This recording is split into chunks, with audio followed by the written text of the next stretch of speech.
9 when we crown it all with the world of sports.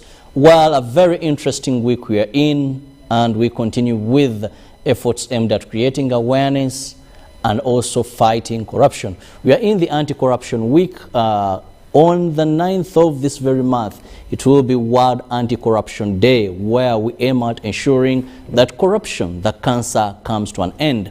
According to a report from the IGG, we lose about 10 trillion annually. And if you're to think about that, our budget cost is about, for the financial year 2020-2021, is about 44.7 trillion. Now, if we lose a trillion of that money, then that is something very, very creating alarm to us as a country. When we look at that, how many schools could have been built? Recently, we saw a school that was built in our neighbor, that is Tanzania, by our lovely president to fulfill a promise he made to the late Pombe Magufuli, former president of Tanzania. That cost about 28-point-something billion. That means in a trillion, each trillion has 1,000 millions. Think about that. How many such schools could have been built if it wasn't because of corruption? We want to look at fighting corruption, a fight that starts with you. Many times you look at government officials, they swindled, they took. But remember, it starts from the grassroots.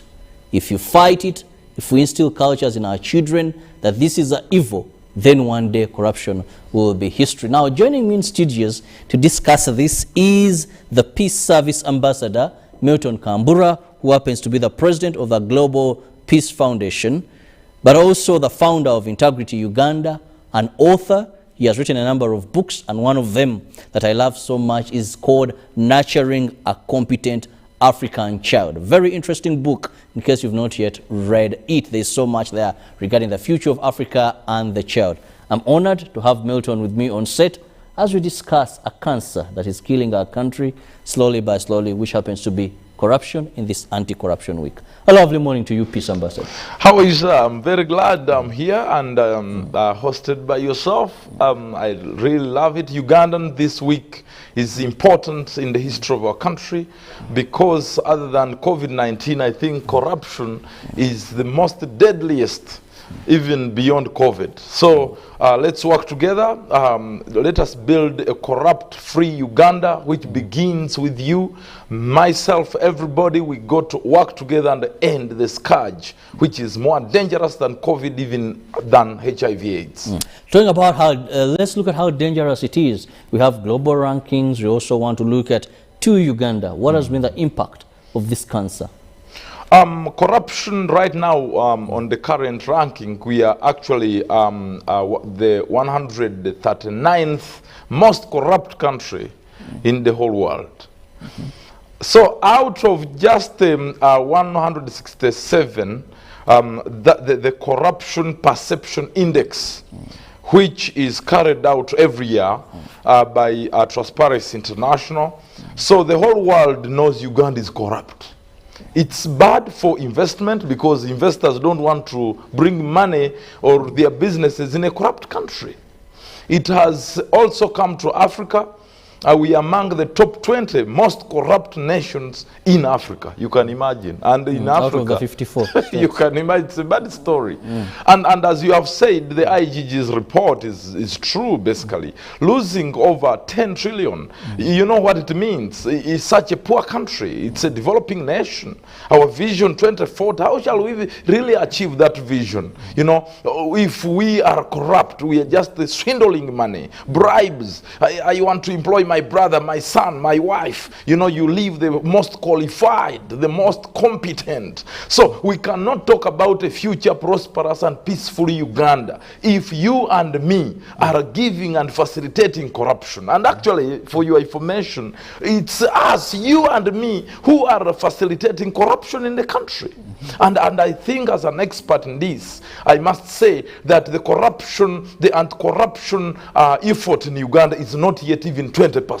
When you talk about it's not yet even 20%, we've seen our president on several occasions talking about the fight against corruption. He's the person who instituted a number of institutions in the fight against corruption, right from State House. There is the State House Anti-Corruption Unit. Go to offices of the IGG, look at the directorate, the Anti-Corruption Directorate, Uganda Police. There is so much effort that we are seeing in terms of institutions, even in terms of the laws, because these laws have been able to convict, hold accountable a number of people. Recently, we saw a report from the Anti-Corruption Unit where it said that the Anti-Corruption Court, the 10 years of existence, where it clearly stipulated that they have been able to convict about 100 people and they're supposed to return 70 billion Uganda shillings. Unfortunately, only 1 billion has so far been returned, according to this report. So there are efforts. We must not say that there is nothing being done. But what are the missing gaps? What must we do more that we are not doing? I must say, the investment we are putting in the anti-corruption effort in Uganda is not matching with the recoveries. That's where it begins.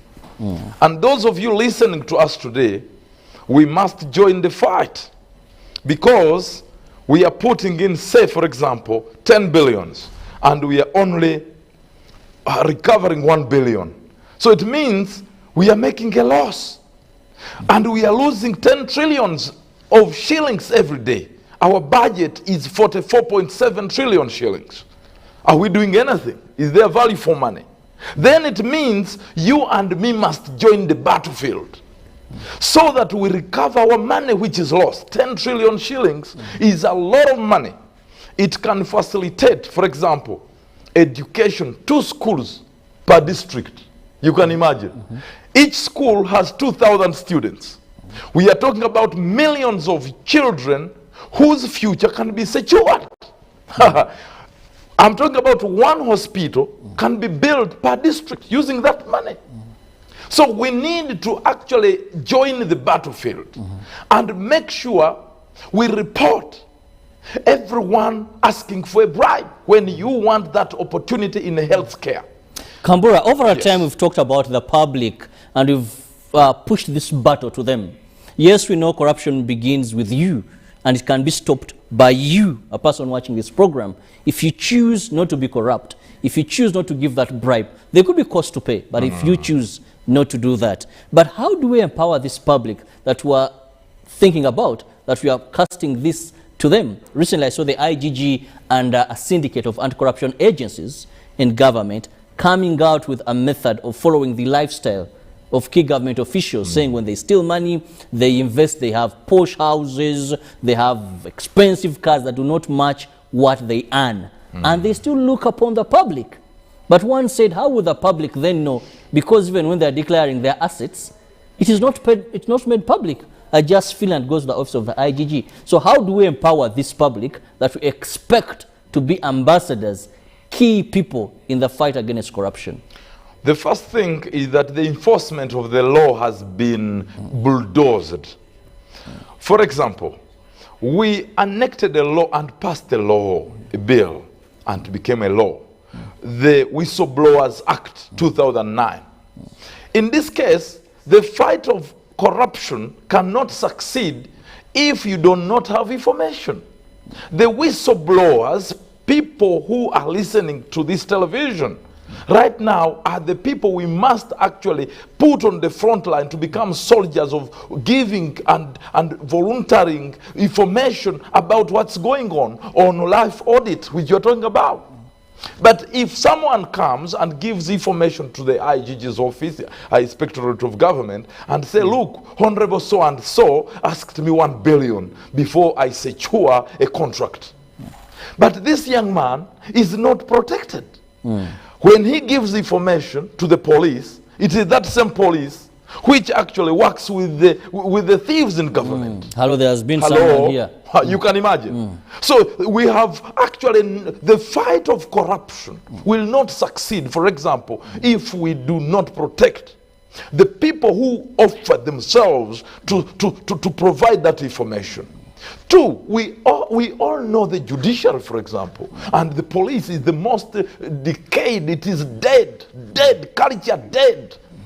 And when I say dead, I mean it. Because it seems it's a culture now. For a policeman to go on the road and we give them over 400,000. But look, they never strike. Those guys never strike.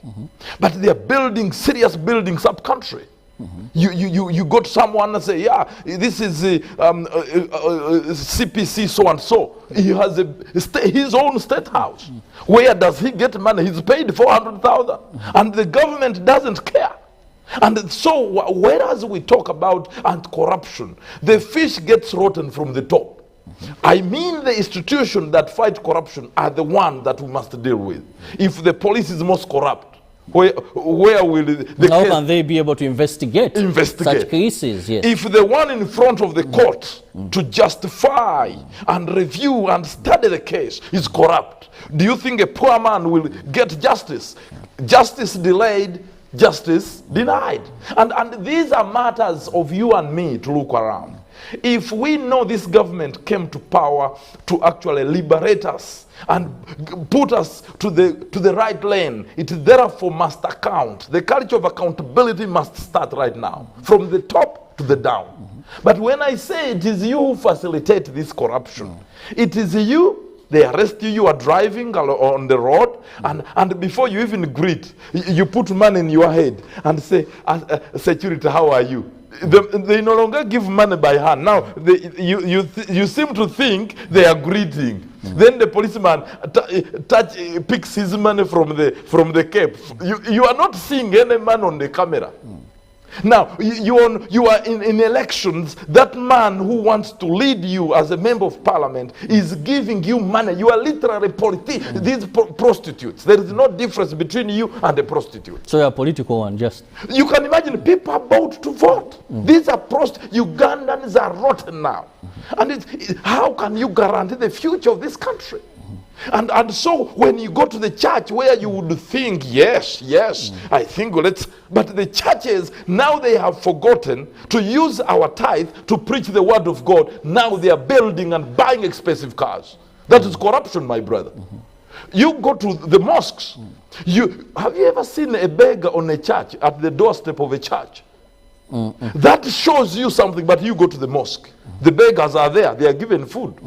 I am talking about when church, Kambura, when we talk about these lamentations actually have been made on various platforms. They have been talked about. No Ugandan, I want to believe now, does another impact of corruption in society. Yes. The Bible says, for all have sinned and fallen short of God's glory. I think that is what I could say, because you find it everywhere, even where you least expect corruption in this country, you'll find an element of corruption. But the biggest problem has been, the biggest question has been, and I want to repeat this, what should we do, or what aren't we doing well? Because when you talk about the laws, personally, in my time in media, I've seen people where the laws have held them. I'll give you one from a principal accountant, office of the Prime Minister. Had just entered journalism when this man was arrested. Till today, he is. You know, the likes of Jimmy Ramafa. There are a number of people. I don't want to believe they were not wise enough. I don't want to believe they were not smart enough, that others are not being able to be gotten. For them, they are more smart enough. I want to believe there was will to have these people arrested. There were investigations. I don't want to believe that they got investigators from Mars or anywhere to come and nab these people. So what is that? That the current laws can nab certain people and they cannot be able to nab other people. That the certain laws have taught lesson to some families. I want to believe families of these people, where one even should die in cells because he was serving his sentence. What aren't we doing right? What we are not doing right, ladies and gentlemen, is that Sir Robinson recently wrote a book with the title, Change Culture, Change the Game.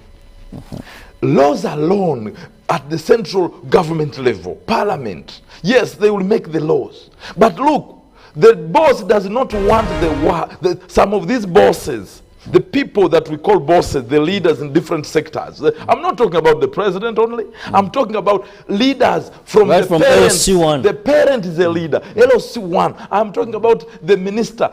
All of us, the leaders in the churches, in the mosques. We don't want the laws to work because they fear to be checked so that the tap that gives them money reduces. They don't want the law. The culture of accountability is dead. You look at public servants. The way they use our cars is different from the way they use their private cars. Oh, it is actually these government cars that they get this they call spare parts to work on their cars. You can imagine what type of country is this. And so where did we get wrong? Shared values. Because shared values build culture. It's where patriotism, we are taking an effort to put patriotism clubs. But patriotism clubs must be driven by shared values. Which shared values build a cultural or a national cultural system. But now here, we don't have common fears, common interests. And so because everyone is for himself and my stomach, not for the country. And so whoever steals in the public, they call him a celebrity. Can you imagine such a nonsense? The man like me, if I stood for probably member of parliament, they will not vote for me because because I cannot bribe anyone to vote for me. After all, I'm coming to serve. Why should I bribe people? Leadership is not business of corruption. And 90% of our leaders in this country first bribe people to be voted to power. What do you expect? That's the trend. It's an investment. They sustain the corruption in this country. And when they sustain it, they don't want values of the young people to be aware, consciousness about their country, about values of transparency, of accountability. They don't want that because it will actually block them to be rich. Milton, you've talked about shared values, you've talked about patriotism, but there are a number of countries that we know which have been able to fight corruption. One of them is Singapore under Lee Kuan Yew. Yes. That this person made a tremendous move. That even his best friend, who was his best man when he was wedding, when he took power, he was the first example he began with. We've seen countries, even here in Africa, where corruption is no a go area, because no matter who it is, that person will face the wrath of law. I want us to look at selective justice. Yes. Do we have selective justice in this country, and could it be a hindrance, in your view? Let me tell you, here in the country, if things go like the way they are going, in the next 30 years, people who have integrity are going to die. They're going to die completely. Because if you are not corrupt, you will not sustain your life. Now, it means they will isolate you. So, favoritism, what you're talking about, is what's happening. You go and look for a job. They will first ask you, Nani amesindika wewe hapa? Who has sent you here? Not even before reading your papers. In the court of justice, if you don't have someone to make a call in that court, my brother, who's big, they will delay you 40 years until you die. Look at our economics. It is the private sector now facilitating corruption in the country. It's a syndicate now. Companies are set up and there is a linkage with the people who give contracts. So how will the Ugandans, those who have gone to school, because we are educated, we go to Makerere to study so that we get value for the money our parents have paid.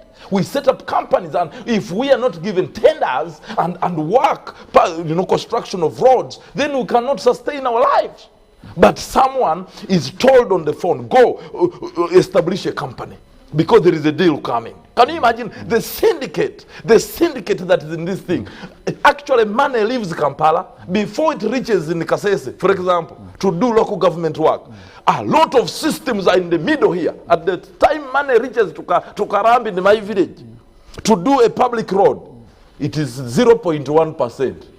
And tracing this system to break it will require more than the law. It will require cultural leaders to join the battlefield. Right now they are isolated. I don't know they are competing. We no longer need a competition among cultural leaders. We need them to work together because people respect you. Use that enormous power you have, the influence you have, to work together and call on Ugandans to be people and citizens of good character. men and women of integrity. Well, at that point, allow me come to you, our lovely viewers, this morning. Please, you can be part of the topic of discussion. And we are looking at corruption. We are in the Anti-Corruption Week, and on the 9th of December, we'll be celebrating International Anti-Corruption Day, where we create awareness and see how far we've come from and what has to be done regarding the fight of corruption. Corruption, a free, corrupt country begins with you and me. You choose not to be corrupt. You choose not to give that bribe. Sometimes there could be a price to pay. But remember, you set a legacy and you set an example that others will follow. So you can be part of this topic of discussion by simply joining us on our social media platforms. You can send us an SMS on the number on your screen. You can send us a WhatsApp message on the number on your screen, which is 0709 60 25 92. And I'll be able to read your messages as they come in. And of course, Milton Kambura will be here to give you responses on that. We are still looking at how best we can ensure that this cancer is dealt with. Many great nations in this country that have succeeded, one of the areas they focused on was eliminating corruption. How do we follow suit as a country?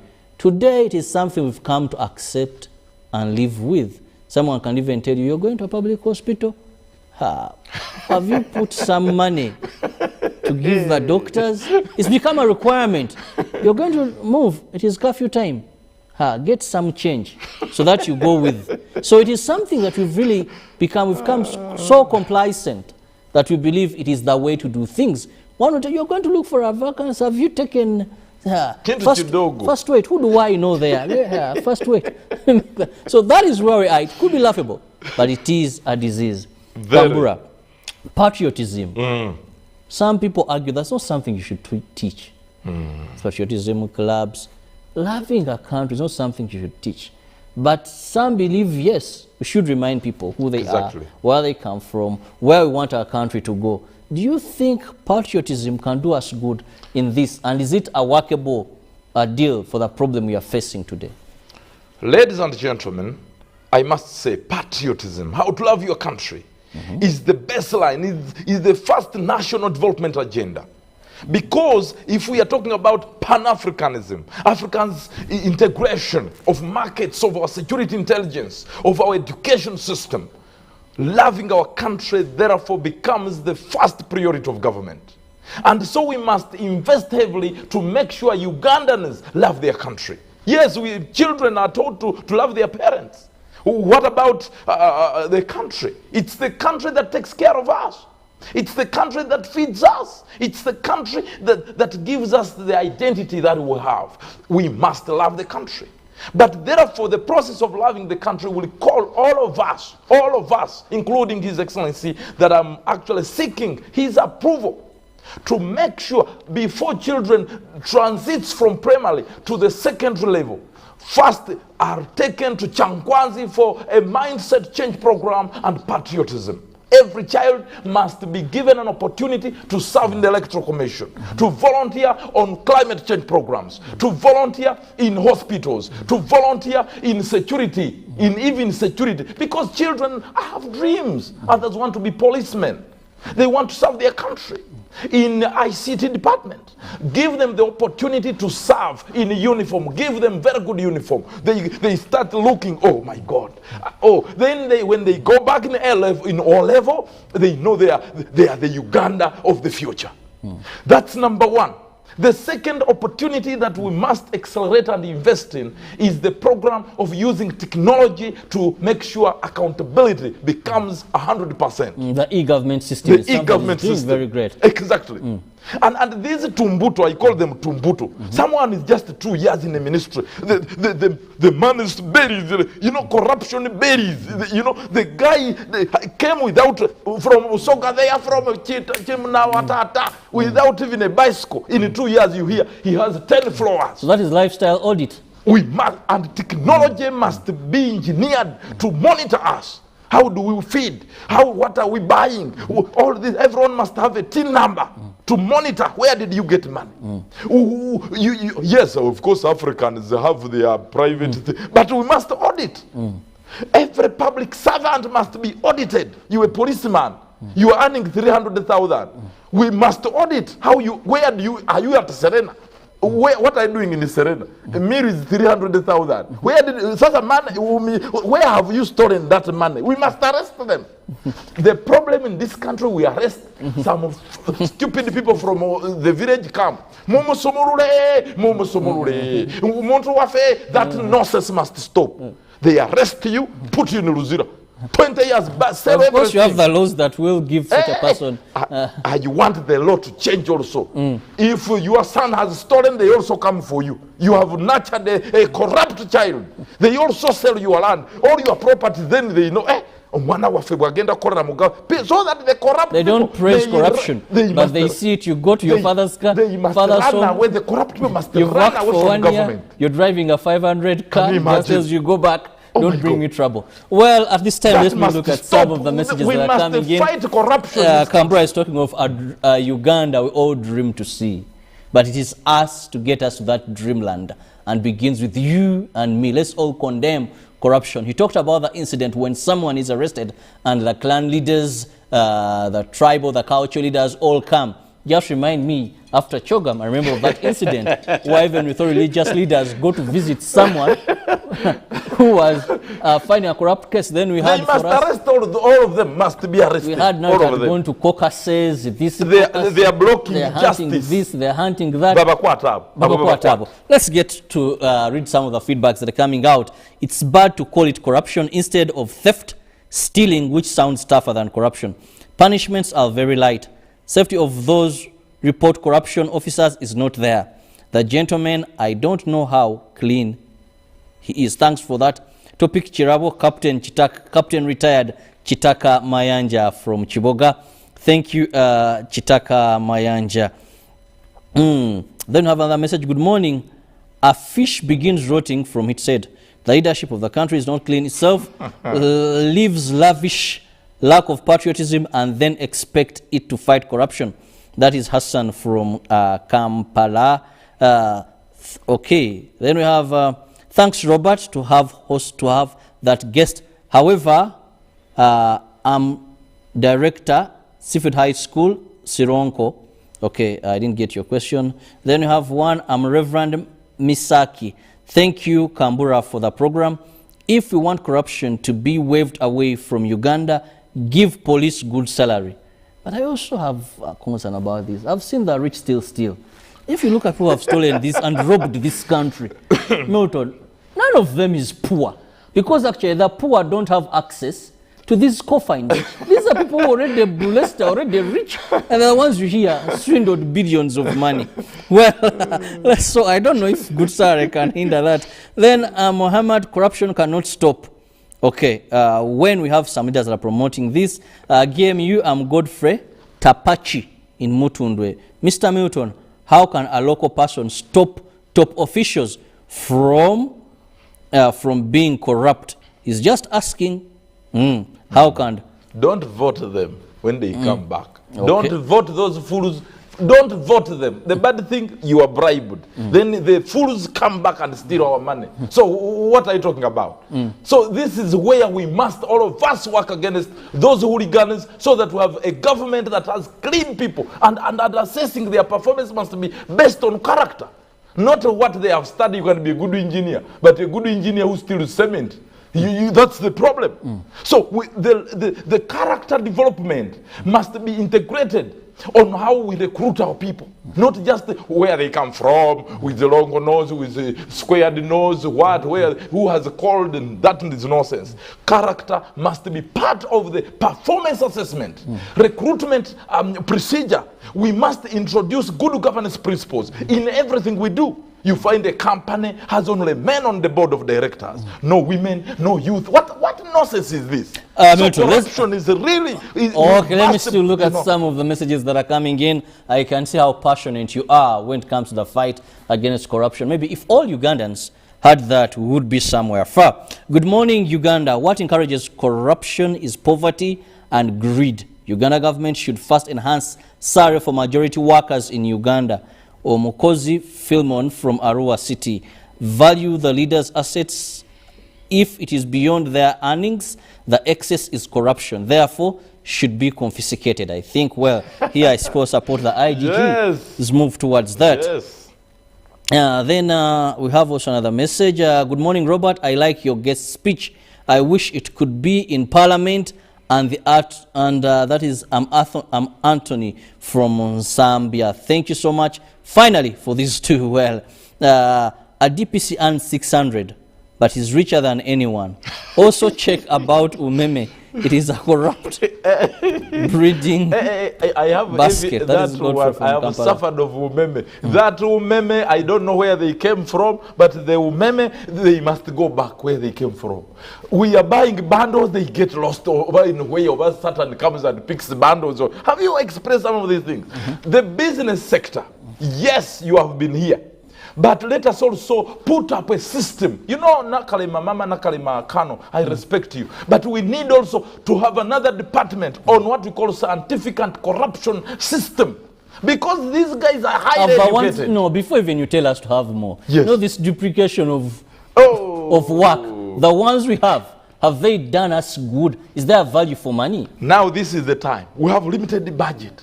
Kasente kafe katono. Our tax is small. Now this is the time when ministries, you ministries, be together on the fight against corruption. Not just the Nakalema alone with IGG. They look at them as enemies, like Satan. It's like they think Nakalema is an enemy.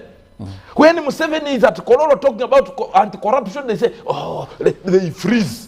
Gentlemen and ladies, time has come. Let's start. 30 years. You have been stealing for 30 years. Are you not tired? You are not. You are even going to die. We sell your things, even at a half price. Your children, they even don't care how you sweated, how you stole government money. They are going to sell your properties when you die. Why are you stealing money, you man? You woman listening to me. Stop that nonsense of stealing our money. Let us now liberate the poor man. The poor woman in the village who need Panadol. Even Panadol is not in the hospital. Because you know, these problems, we must end them today. We must pray for these people. Okay, I like when you evoke the spiritual element there. We must pray. We must end this today. How I wish the fight was that easier for us to bring to an end. Thank you, UBC, for the program. The only way of stopping corruption is to stop voting for corrupt people.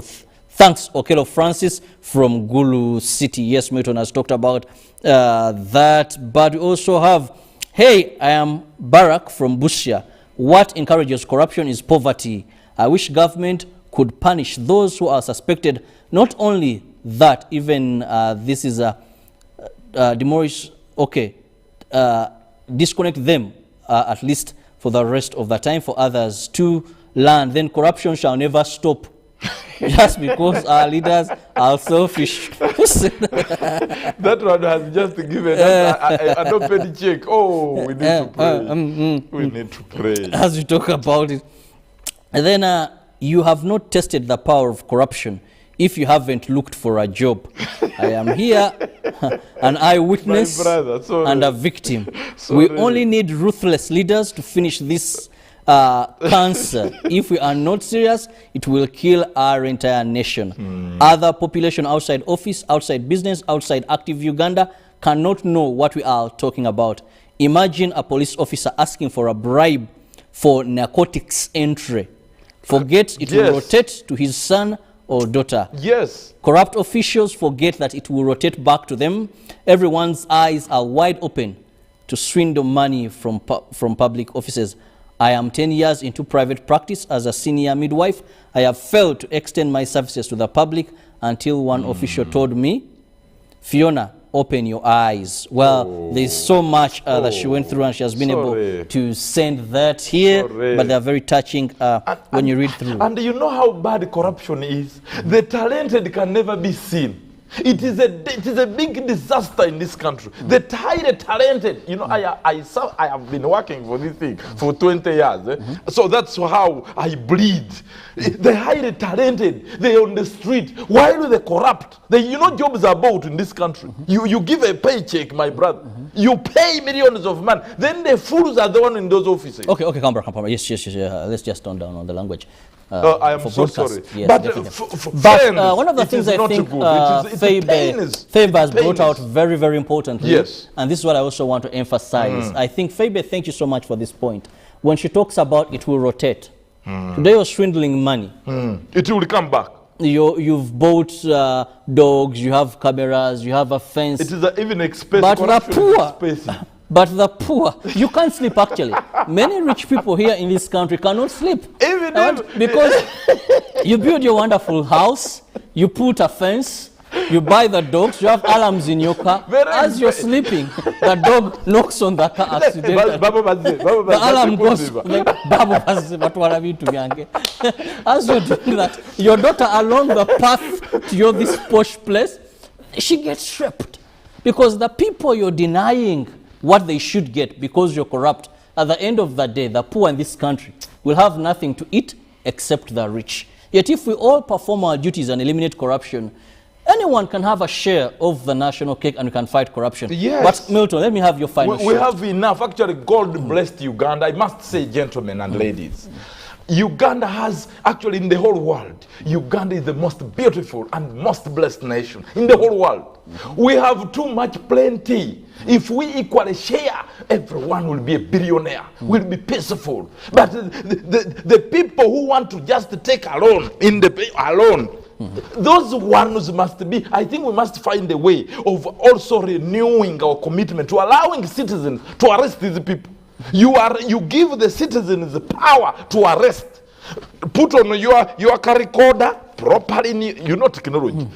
You have your car recorder, now enforce that law. Arrest this person. You say you are under arrest. And of course, you have to take them to court. Then you take them to and police. And they're proved innocent and they're assumed yes. until proven guilty by a competent court. So how will you sail through the court procedure, which also has its challenges? And my problem is the police also. Everywhere you go, it is like there is no hope now.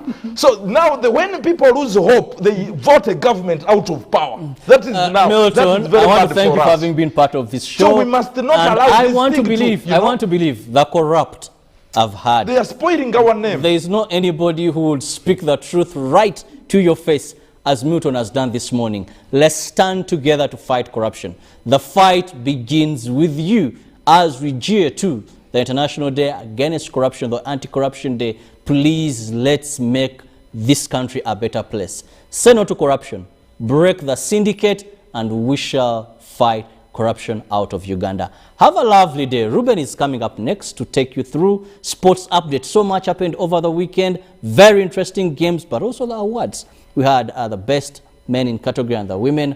Who received big presents that I saw cars. Wow, looking very good. And of course, I was happy that this is recognized for their effort. But those and more, Ruben will be here for the sports lovers. Have a lovely day. God bless you. Catch you tomorrow same time. God willing, get that job.